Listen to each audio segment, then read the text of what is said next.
Let's start, though, with Chelsea and Cole Palmer, who has committed himself to the club by signing a 2-year contract extension, and that means he'll be tied to them until the summer of 2033. David, I'll come to you first. And, you know, he's been absolutely exemplary, hasn't he, for club and country in the last season. He's got himself a salary increase as well as part of this contract extension. And do you think that's just reward? Yeah, absolutely, Jess. When I broke the story earlier, I was a little bit shocked in that this was coming about just 1 year into such a long-term deal that took him to 2031 originally. But on the other hand, he's been Chelsea's best player by a mile. His statistics showed that, but also the effect he's had on the fan base and the club. He was really their shining light last season in that first campaign after joining from Manchester City. And it looked a bargain based on the transfer fee. And then he also broke into the England squad for the Euros and scored England's goal in the final against Spain.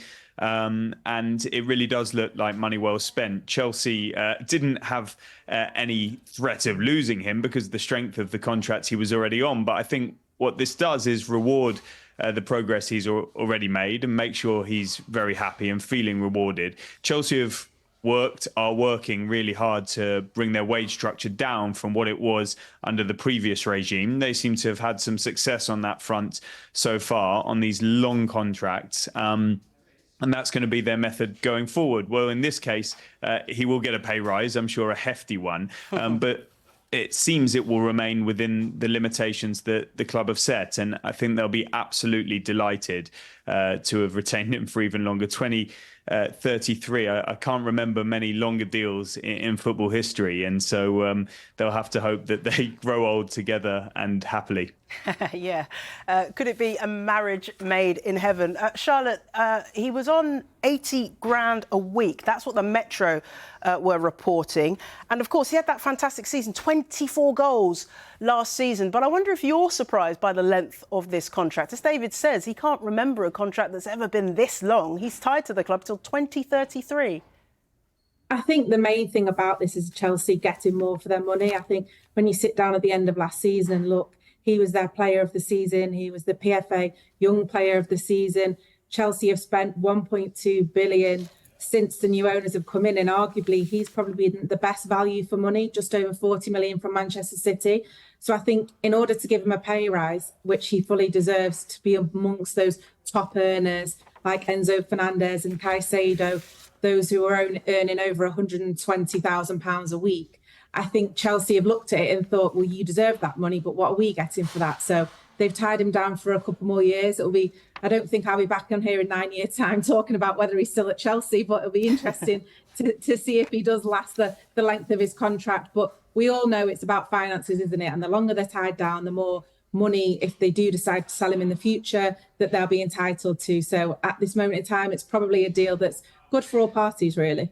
Yeah. Yeah. And now to the future of another Chelsea player, the future of Conor Gallagher. He's actually returning to the UK. Negotiations continuing between Chelsea and Atletico Madrid over a deal for him and for João Felix, 5 days into transfer limbo. How do you see this one playing out, David? Because we thought it was a done deal. He was over in Madrid. It seemed to all be going well. And then the deal has faltered.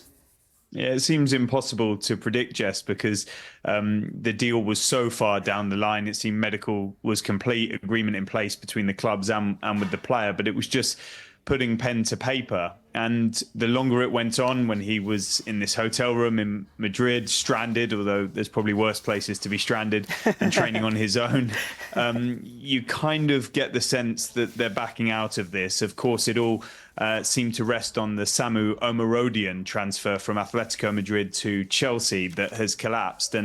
And now it leaves Atletico Madrid without the money that they would have expected for that deal. And of course, they need money to finance the Conor Gallagher deal.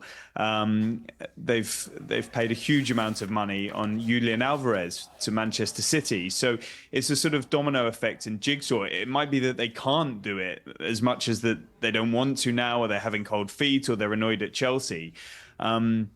So we're just going to have to see how that plays out in the coming days. If João Felix was to leave, say for Chelsea, then that would potentially raise them the required money to be able to do Gallagher.